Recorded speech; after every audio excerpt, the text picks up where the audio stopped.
vedare tinokuchingamidzai zvekare kune chimwe chirongwa pano paZim Facebook Secrets and Confessions. Tadzoka zvekare nemamwe mamessages. Regedzai tibva tapinda mumamessages edu atadzoka takakubatirai. Message yedu yekutanga yakamira sekudai so: hanzi makadi zvenyu mukoma, ndinokumbirawo kuti munge muchindiposterawo nyaya yangu makaviga chitupa changu. Inini ndiri mudzimai, ndine makore 33 years ekuberekwa. Ndakatoroorwawo ndikatochata, but ndichizonosvikawo pakuchata ndainge ndatogara ndiine mwana wangu 1. So handizivi kuti secret iyo yandakachengeta ndoitaura here kana kuti zvimwe zvinhu hazvitaurwi, unongoramba wakangozvichengetedza as a secret. So zvakaitika mukoma ndezvekudai so: pandainge ndiri muform 4 ndakabva ndazotanga kudanana nebest friend shamwari yababa vangu, ndokubva yazondimitisa. Saka iye akabva azondikumbira, akabva ati kwandiri ainge achindikumbira kuti ndisazoudza baba kuti iye ndiye ainge ari muridzi wemwana, aiwa munhu aindichengeta. Saka mukuzonondichengeta kudaro akabva azondiudza kuti ainge andiwanira munhu ainge ari right. Ndopandakabva ndazotanga kudanana nemukomana wangu uyo akazova murume wangu. Saka ndakatoita kutotsvakirwa navo baba ivavo, ende iye murume wangu haatozvizivi. Inini nemurume wangu takatanga kudanana, mwana wangu kamwana kangu pakainge kachitori kacheche ndopatakatanga kudanana. Handiziviwo kuti iye akakonvinziwa sei neshamwari yadhedhi vangu, ende hatozvizivi kuti shamwari yadhedhi vangu zvekare ndiye muridzi wemwana wangu wekutanga. Please mukoma, ndinokumbirawo kuti munge muchindiposterawo nyaya yangu, ndichange ndichizotevererawo mucomment section. Vedare ndo message iyo yandakatumidzirwa ichibva kuna vahanzvadzi vedu. Please ngatitaurei navo mucomment section.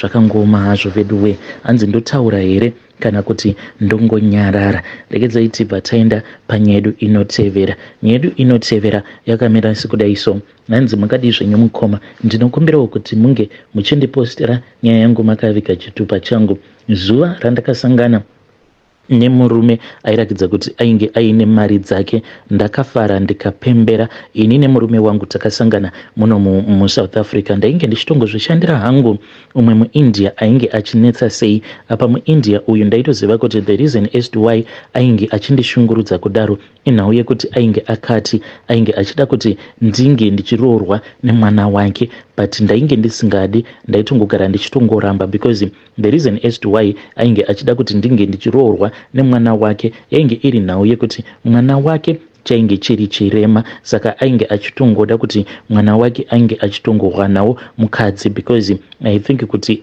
mwana wacho ainge achitongoshaya mukadzi nekuda kwekuti chainge chiri chirema. Ndakabva ndaramba mukoma, handidi hangu kunyepa, kunyange Mwari ngavandiregerere. Ndakaramba ndikaona kuti zvainge zvisingaiti. Zvimwe kuda dai ainge ariwo munhu wekuzimu ari hake chirema, zvimwe kuda ndaikwanisa kunzwisisa, but apa kuti toti muIndia apa murume wacho obva aita chirema chekuti akwanise kana kufamba, anongogara ari pawheelchair. Ndikabva ndaona kuti zvainge zviri nani kuti ndinge ndichingoramba, but ndaingogara ndichingoshungurudzwa nemukadzi uyo wandainge ndichishandira achindibata very rough. Nerimwe zuva ndakatoti ndichitobva kubasa ndaiva nemazistress angu mukoma. Saka ndakangokaruka ndacrossa road ndisina kana kutombogara ndatarisa. Ndakati ndacrossa road kudaro ndo pandakabva ndazongopotsa ndadhumwa nemotikari. Murume uya akabva apaka motikari yake paside peroad, ndokubva atanga kupopota, but ainge achipopota achitaura nechirungu. Ndikabva ndatonzwa kutoti munhu uyu anenge wekuzimu. Ndikabva ndati I am very sorry, muchindiona kudai ndiri kungofamba asi ndine mastress akawanda. Saka iye akabva azonditi why are you stressed? Ndokubva ndazomuudza kuti kubasa uku kune zvinhu zvinoitika zvinongondibowa, zvinoita kuti ndingogara ndiine stress, kuita sekunge ndichafa neBP ndichiri mwana mudiki. Vakabva vazondibvunza kuti kwaunogarepi? Ndikabva ndazovaudza kwandainge ndichigara. Vakabva vazonditi ndinge ndichipinda mumotikari. Saka ndakabva ndazopinda mumotikari mavo, ndokubva vazondiperekedza, vakabva vazondidropa kulocation. Kubva musi iwoyo inini naye murume wangu tikabva tangototanga kudanana. The very next day ndakatongoti ndichitongobuda pamba pemuIndia wandainge ndichishandira, ndikabva ndatongoona kuti iyo yainge iri motikari yake. Ndokubva azonditi ainge achida kunondiratidza kumba kwake. Motikari yakarohwa kuzonosvika kusvika tichitonosvika kumaarea kwaainge achigara. I was very impressed because ndakatoona kuti pamba pake painge paine motikari 2. Apa ndo mazuva aya kwakwainge kuchangobva kubuda maFord Ranger. Ndo mazuva iwayo andakamutizira, ndokubva ndatotizira munhu wangu mukoma. Ndakatoona kutoti munhu uyu zvaatoti anotoda nezvangu, ine hangu kubasa handichatomboende because usiku hwacho iwoyo because usiku hwacho ihwohwo ndakabva ndazorara kumba kwake. Mangwana makuseni ndakatongonyepedzera sekunge munhu nonoka kumuka. Ndokubva ndamuka paya, ndakamuka somewhere kuma 8 ndichimhanya ndichitanga kugeza. Ndokubva ndanyepedzera kuanswer call, iye ainge akatoteerera. Ndikabva ndaita sekunge ndainge ndafonerwa nemuIndia wandainge ndichishandira achitondiudza kuti basa rainge rapera. Ndakachema ndikaita kadhirama kenhema, then akabva andihaga, akabva ati so why are you crying? Ndikabva ndati zvino zvandadzingwa basa ndichaita sei? Kutanga futi kutsvaka rimwe basa. Apa mazuva ano mabasa haasi kubatika zvekudaro. Akabva anditi uri kumbowana mari kubasa kwako ikoko? Ndikabva ndamuti uko ndikuwana 1.8. Akabva ati 1,800, I can't even fill up my fuel tank with 1,800.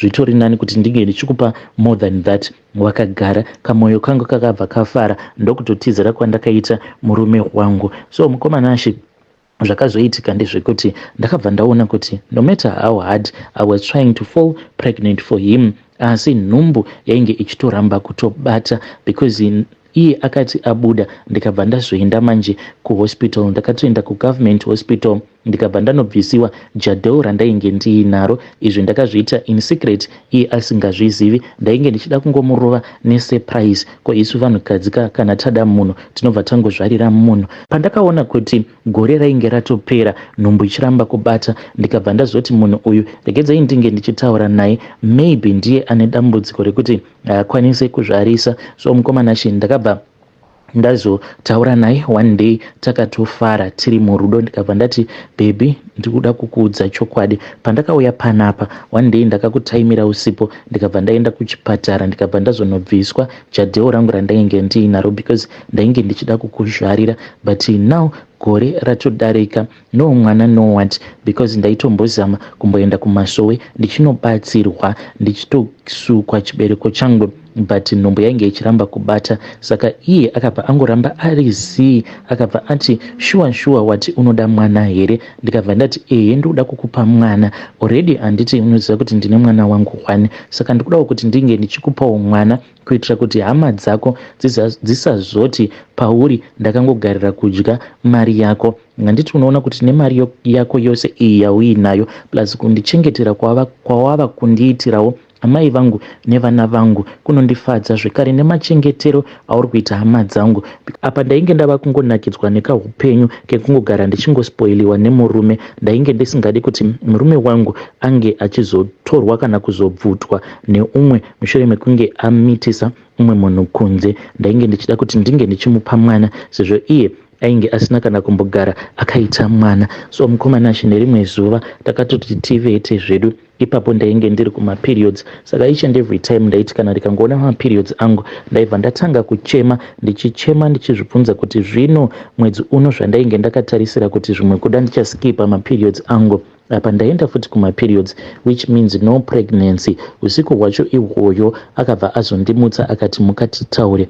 Akabva azonditi kune imwe imba iyo yainge asina kundiudza nezvayo, ndokunogara mupurwa uyo unopota uchimupa mari. Ndakavhunduka, but at the same time ndakafara because ndainge ndaziva chikonzero icho chainge chichiita kuti inini ndisakwanisa kubatira pamoveri, because akabva anditi mudiwa wangu please ndinzwisise, I know kuti you are going to understand me. Pandakaita zvinhu izvi ndainge ndakasarudza kuti kweupenyu hwangu hwose handizofi ndakaroora uye handizofi ndakaita mwana, but mushure mekunge ndasangana newe uri pasituation yawainge uri, ndikabva ndangosarudza kuti ndinge ndichizokuita mudzimai wangu. Wapanzwisisa here nhai baby? Ndikabva ndati hongu ndapanzwisisa.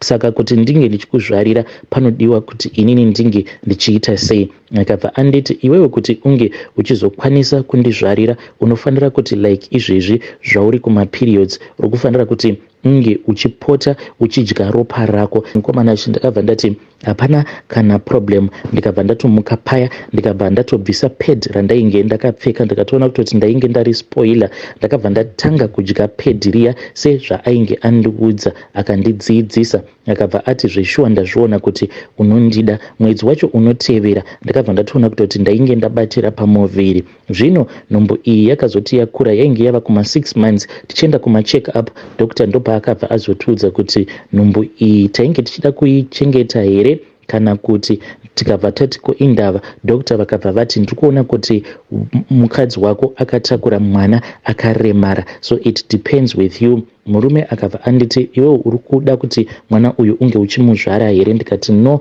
handidi mwana chirema ini. Ndokubva tazobvisa nhumbu, ndokubva ndazobviswa nhumbu iya. Mukomana ashi munoona kana ukabviswa nhumbu unoita iya yavanoti heavy bleeding. Ndichiita heavy bleeding iyoyo ndainge ndichingodya mapads aya anenge akazara neropa, ndichingomadya kusvika ndapedza kubleedha. Mwedzi wacho unotevera ndikabva ndabatira zvekare pamuviri ndichizonozvara matwins edu atiinavo. Tine matwins edu atiinawo 2 beautiful girls dzandakazozvara. Then after that ndikabva ndazobatira zvekare pamwe pamuviri. So pose pandinenge ndichida kuita pamuviri ndinofanira kuti ndinge ndichitomboita chinguva ndichingodya mapads angu. Saka iye ari kuti sezvo wakangondipa mwana 1 tadi tambozama zvekare zvimwe kuda ndinokwanisawo kuita vanakomana 2 so that ndizivewo kuti kana ndikafawo mwana wangu uyo mukomana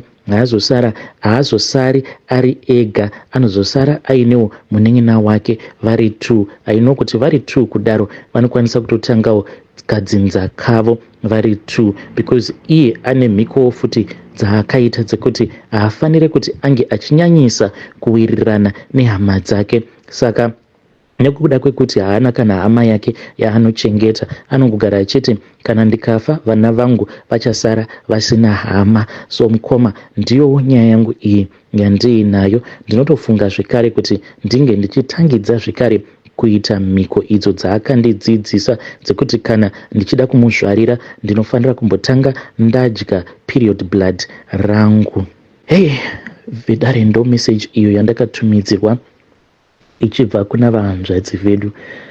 Hey, hatizivi kuti tingati itrue love here kana kuti ukaona uchida munhu kusvika pakuti anokuudza kuti ndakaromba, obva wati alright, obva akuti inini mukuromba kwangu ndakaita mhiko dzekuti handingaiti mwana, obva wati saka ndoita sei? Munobva kuudza kuti unodya ropa rako rekumazuva ako. Saka ukaona uchiita zvinhu zvakadaro tingati itrue love here kana kuti hanzi tatova nevana vedu 3 apari kuti ngatizamei 1 more zvimwe kuda tokwanisa kuita mukomana. Hey, pakaipa ngatitaurei navo vahanzvadzi vedu ava mucomment section. Regedzai tibva taenda panyaya yedu inotevera. Nyaya yedu inotevera yakamira sekudai so. Hanzi makadi zvenyu mukoma, ndinokumbirawo kuti munge muchindiposterawo nyaya yangu makavikawo chitupa changu. Inini mukoma ndiri mudzimai, ndine makore 26 years ekuberekwa, saka handizivi kuti ishavire uroyi here kana kuti maybe nditoriwo nemental problem. Inini mukoma ndiri munhu uyoyo wekuti handikwanise kuti kana umwe munhu akaita zvaanenge aita ndobva ndafara naye. By this I mean kuti kubva kuhama dzangu kusvika kuhama dzemurume zvekare nevanhu vandinenge ndichitomborina kana basa navo munharaunda umo mandinenge ndigere muno muSouth Africa zvekare nekuzimu. Kana ndikangonzwa zvichinzi pana nhingi uyo abudirira, pana nhingi kana atenga chaatenga, ndinobva ndatonzwa mwoyo wangu uchirwadza, kutorwadza zviya zvekutoti ndinotonzwa ndava kutoita sekunge ndava kutozarirwa nekuda kwehasha dzekuti ko iye agobudirira sei inini ndisina kubudirira. Zvinhu izvi zvakatanga kubva ndichiri kuchikoro, ndainge ndisingambodi kana kukundwa kana nani zvake. Ndikabva ndazototanga kutoita hutsinye, ndaitoita hutsinye hwekutoti dzimwe nguva sezvo inini ndainge ndiri muprefect ndaikwanisa kutonyangarisa maexam papers evamwe paya pandinenge ndichinzi collecta mapapers evamwe ndichinonosubmita. Dzimwe nguva mem vaibva vazoti nditevere, saka mukuzonovatevera ndiri kumashure ndaingoita kakutsinye kekuti ndaibva ndangobvisa mamwe maexam papers emamwe mastudents ndobva ndatokanda mubhini. Zviya zvekungoti munhu anobva aita sekunge ainge akabhanka exam ndozvimwe zvinhu zvandaita ndichiri kuchikoro. Worst of all, pandakazoita head girl ndaitozivikanwa kuti ndaiva nehumwe hutsinye hwainge husingaite, ende nanhasi uno ndichiri nawo hutsinye ihwohwo. Handina kana wandinonzwira tsitsi. Worst of all, zvandava kunoku kunyika yevatorwa ndinorangarira nerimwe gore pakwakamboitwa maoperation.